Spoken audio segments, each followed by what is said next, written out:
कुतुब मीनार और ताजमहल की ऊंचाई की बात करें तो इन दोनों धरोहरों को देखने के बाद कोई भी यही कहेगा कि कुतुब मीनार की ऊंचाई ज्यादा है। इतिहास के माने तो ताजमहल को बनने में 22 साल का लंबा वक्त लगा था। हालांकि इसका निर्माण 1643 ईस्वी में हो गया था, लेकिन इससे जुड़ी दूसरी प्लानिंग में 10 साल का समय लग गया। इस तरह यह 1653 में पूरी तरह बनकर तैयार हुआ। इस बात को जानकर आपको बहुत हैरानी होगी, लेकिन हकीकत यही है कि ताजमहल की ऊंचाई कुतुब मीनार से ज्यादा है। इतिहास और गवर्नमेंट की ऑफिशियल वेबसाइट पर इसकी जानकारी उपलब्ध है, जिसके मुताबिक ताजमहल की लंबाई 73 मीटर है, जबकि कुतुब मीनार की ऊंचाई 72.5 मीटर है। क्या आप लोग जानते हैं दुनिया में सबसे सस्ता सोना कहाँ पर मिलता है? और दुनिया में कौन से शहर में सबसे ज्यादा कारें हैं? और एक बंदर को पाकिस्तान में गिरफ्तार कर लिया गया, लेकिन क्यों? जानेंगे सब कुछ आज के इस वीडियो में, तो वीडियो को लास्ट तक जरूर देखना। नंबर 1, दुनिया में सबसे सस्ता सोना दुबई और लंदन में मिलता है। नंबर 2, दुनिया में सबसे ज्यादा कारें दिल्ली शहर में है। नंबर 3, 2011 में एक बंदर को पाकिस्तान में गिरफ्तार कर लिया गया था क्योंकि उसने भारत का बॉर्डर पार किया था। ये सब क्या देखना पड़ रहा है? अच्छा है मैं अंधा हूँ। क्या आपको पता है दुनिया का सबसे ऊंचा शिवलिंग कहाँ स्थित है? केरल के तिरुवनंतपुरम के चेंकल में स्थित महेश्वरम श्री शिव पार्वती मंदिर इंडिया बुक ऑफ रिकॉर्ड से मान्यता प्राप्त कर दुनिया का सबसे ऊंचा शिवलिंग बन गया है, जिसकी ऊंचाई 111 फीट है। भक्त इस मंदिर में भगवान शिव के 12 ज्योतिर्लिंग और भगवान गणेश के 32 रूपों की पूजा कर सकते हैं, जो इसे दुनिया भर में अद्वितीय और महत्वपूर्ण बनाता है। यहाँ भक्त महालिंगम में प्रवेश कर सकते हैं। 2012 में निर्मित शिवलिंगम के अंदर 6 मंजिलें हैं, जो मानव शरीर के चक्रों को प्रतिनिधित्व करती है। इसमें 6 ध्यान कक्ष और 2 अन्य कक्ष है। यहाँ शिव पार्वती की मूर्ति पंचलोहम से बनाई गई है। महालिंगम में 108 अलग अलग शिवलिंग और भगवान शिव के 64 रूप देखे जा सकते हैं। अगर एआई दुनिया की आधी नौकरियां खा जाए तो कंपनियों का मुनाफा तो बढ़ेगा, लेकिन अमीर और गरीब के बीच का फासला भी बढ़ जाएगा। सरकारों को शायद यूनिवर्सल बेसिक इनकम जैसी नीतियां अपनानी पड़ेंगी ताकि पैसा सब तक पहुंचे। लोगों की कमाई कम होने से मांग घट सकती है और अर्थव्यवस्था में मंदी आ सकती है।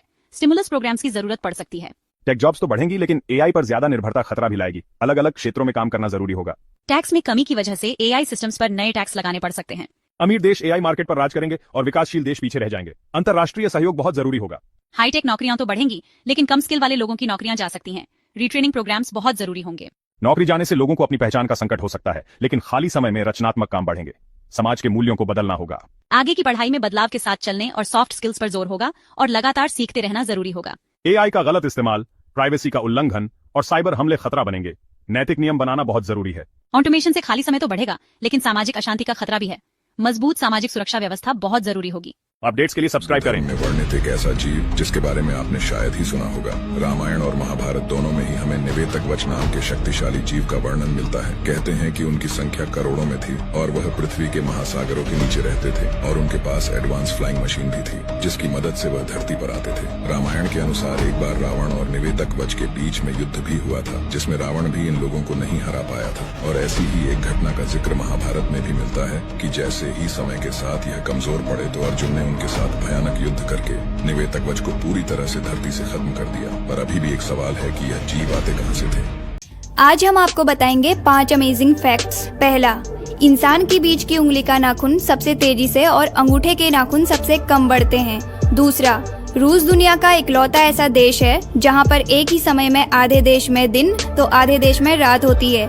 तीसरा, दुनिया में प्रथम सभ्यता का विकास भारत में हुआ था, जिसे हम सिंधु घाटी सभ्यता। Oh my God, guys, you're not gonna believe what's gonna happen right now. तुमने भी एक घंटे में 600 शॉर्ट्स ऐसे वीडियोस तो जरूर देखा होगा जिसमें वो इन 3 फ्री टूल का यूज करते हैं किसी भी लॉन्ग वीडियो को शॉर्ट्स में कन्वर्ट करने के लिए। इसके लिए सिंपली कोई भी यूट्यूब वीडियो का लिंक यहाँ पेस्ट करो और तुम्हारा काम खत्म। अब ये टूल एआई से वीडियो के मल्टीपल क्लिप्स में कैप्शन ऐड करके शॉर्ट्स के फॉर्म में बना देगा, वह भी रोल के साथ। तीनों टूल को तुम ऑल्टरनेटिवली यूज कर सकते हो। टूल लिंक के लिए डिस्क्रिप्शन चेक करो और भाई को फॉलो कर लो। इस न्यू सीक्रेट सेटिंग से आप पता कर सकते हो कि आपका जीमेल आईडी कौन कौन यूज कर रहा है। सिंपली क्रोम में 3 डॉट्स पे क्लिक करके सेटिंग्स में जाना, फिर यहाँ प्राइवेसी एंड सिक्योरिटी, फिर इस ऑप्शन पे क्लिक करके रिमूव ऑल कर देना। इससे तुम्हारा जीमेल तुम्हारे फोन के अलावा जहाँ भी लॉगिन होगा वहाँ से रिमूव हो जाएगा एंड हैक होने से बच सकता है। भाई यूट्यूब पर बहुत कॉपीराइट क्लेम आते हैं वीडियोस पे, कैसे सॉल्व करूं? 1 मिनट के अंदर ऐसी ट्रिक बताऊंगा, तुम चुटकियों में कॉपीराइट क्लेम वगैरह रिमूव कर सकते हो। सबसे पहले गूगल पे जाके किसी भी MCN के साथ साइन अप हो जाओ। फ्री एंड बेस्ट MCN में तुम्हें वीडियो के एंड में बताऊंगा। MCN के साथ कनेक्ट हो जाने के बाद उसे अपने यूट्यूब चैनल के स्टूडियो के साथ कनेक्ट करो एंड बस आगे से तुम जो भी वीडियो को अपलोड करोगे वो MCN वाले खुद देख लेंगे और तुम्हें कोई भी कॉपीराइट का इशू नहीं होगा। और MCN को अच्छे से कैसे कनेक्ट करना है और फ्री MCN मैंने अपने बंडल में बता के रखे हैं, जहाँ पर तुम्हें 100+ मूवीज मिल जाएंगी एडिटेड, जिसे तुम यूट्यूब पे अपलोड करके पैसा छाप सकते हो। ही वार्निंग दे रहा हूँ, ये वीडियो बच्चों के लिए नहीं है, क्योंकि मैं आपको ये 3 वेबसाइट बताने वाला हूँ, वो भी बिना किसी कमेंट वाली बकवास के। तो जल्दी से मुझे फॉलो करके इस वीडियो को सेव कर लो, क्योंकि बाद में पक्का काम आएगी। पहली है facecheck.id। इस वेबसाइट में किसी का फोटो अपलोड करने के बाद आप उसकी सारी कुंडली निकाल सकते हो, मतलब उसके अकाउंट कहाँ खुले हैं सब पता चल जाएगा। दूसरी है WiFiMap.io। इस वेबसाइट से आपको अपने आसपास जो भी पब्लिक वाईफाई है उनकी लोकेशन और पासवर्ड मिल जाएगा। और लास्ट है Mindluster.com। इस वेबसाइट से आप कई कोर्सेज फ्री में कर सकते हो और आपको सर्टिफिकेट भी मिलेगा, और इन सब का डायरेक्ट लिंक मेरे ब्रॉडकास्ट चैनल में मिल जाएगा। आपको तो पता चल गया, अब वीडियो को सेव करके अपने दोस्तों में भी फैला दो। बातें तो बड़ी बड़ी, लेकिन सबूत भी है कि नहीं? बिल्कुल है माय लॉर्ड। पहला सबूत छुपा है इस केले में। एक केला, एक टमाटर या कोई भी असली भोजन वक्त के साथ साथ सड़ जाता है, गल जाता है, यह प्रकृति का नियम। अब 1 महीने पहले हमने घर पे ही सिंपल आटे की बिस्किट्स बनाए, काउंटर पे खुले छोड़ दिए और ये देखो आज इन पे पूरे फंगस है भरा है। यही नहीं, हमने घर पे बनाया एक केक, थोड़ी केचप भी साथ, काउंटर पे छोड़ा और आज 1 महीने बाद हो गए ये भी खराब।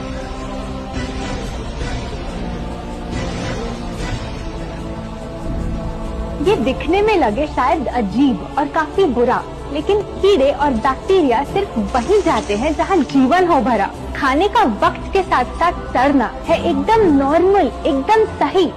अब नॉर्मल तो ये होगा जब कोई खाना टाइम के साथ बदले ही नहीं। अब साथ ही हमने रखी वो सेम चीज, लेकिन बाजार से पैकेट में लाई। क्या आप तैयार हैं देखने के लिए इनकी सच्चाई?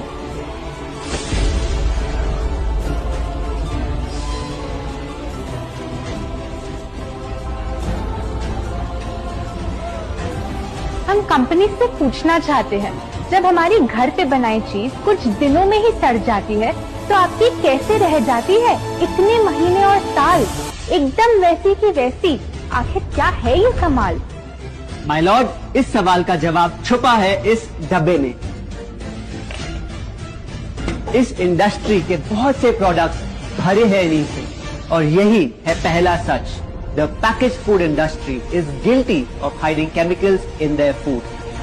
इन केमिकल्स की वजह से ना फंगस ना बैक्टीरिया है इन प्रोडक्ट्स पर आते।